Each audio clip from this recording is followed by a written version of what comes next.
নমস্কার বন্ধুরা, বন্ধুরা রান্নাঘর থেকে স্বাগত। আজকের আমি পনির করব, দই পনির। পুরো ভিডিওটা দেখবেন, আমার সাথে থাকবেন। আলু কেটে নিয়েছি, দই নিয়েছি, পনির নিয়েছি, টমেটো নিয়েছি, কাঁচা লঙ্কা নিয়েছি। টমেটো কেটে নেব, দেখাবো। পনির কেটে নিচ্ছি।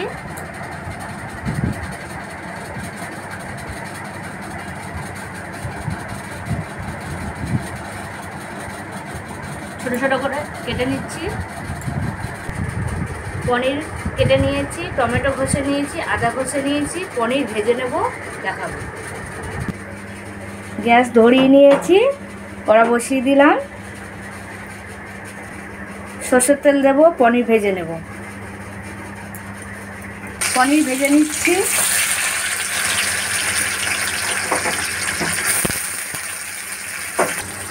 পনিরে একটু নুন দিলাম, সামান্য হলুদ দিলাম, দিয়ে ভেজে নেব।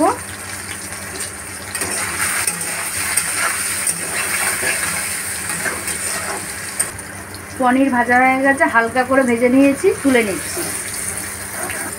আলু ভেজে নিচ্ছি।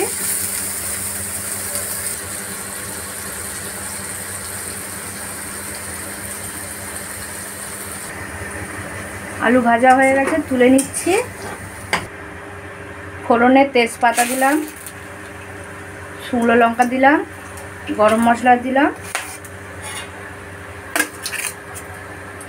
আদা দিলাম,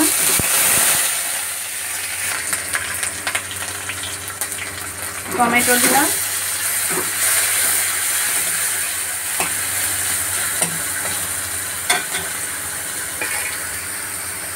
কাঁচা লঙ্কা দিলাম,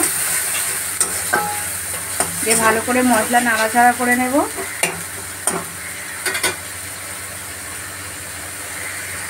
লবণ দিলাম স্বাদ মতো,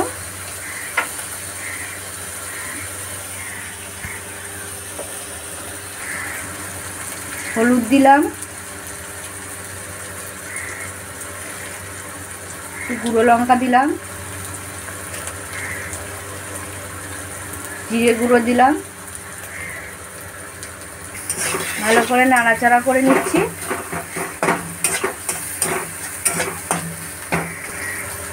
হালকা জল দিলাম, মশলাটা কষিয়ে নেব।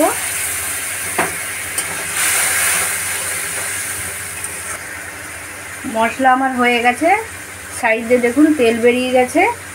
আমি আলু দিয়ে দিলাম।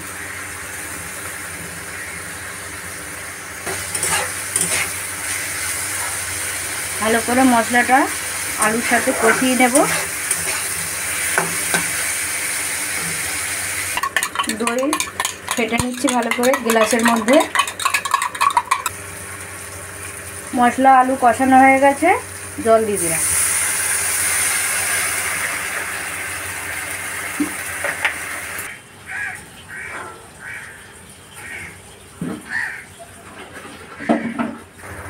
ঝোল ফুটে গেছে, আমি উপর দিয়ে পনির দিয়ে দিলাম।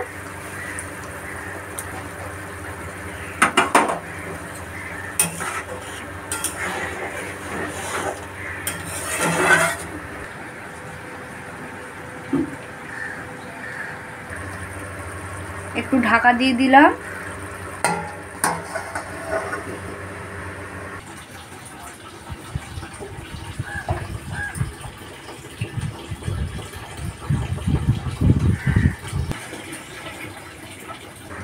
ঢাকনাটা খুলে নিচ্ছি আমি। পনির আমার হয়ে এসছে। আলু সিদ্ধ হয়েছে কি দেখে নি।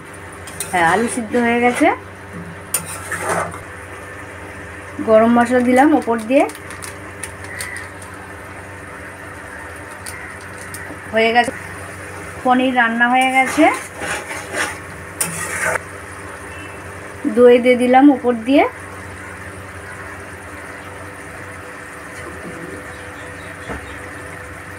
ওপর দিয়ে চিনি দিলাম একটু স্বাদ মতো। দই পনির হয়ে গেছে, নামিয়ে নেব। দই পনির হয়ে গেছে, পুরো ভিডিওটা দেখবেন। এই ধরনের ভিডিও পেতে আমার চ্যানেলটাকে সাবস্ক্রাইব করুন, পাশে থেকে লাইক শেয়ার করুন।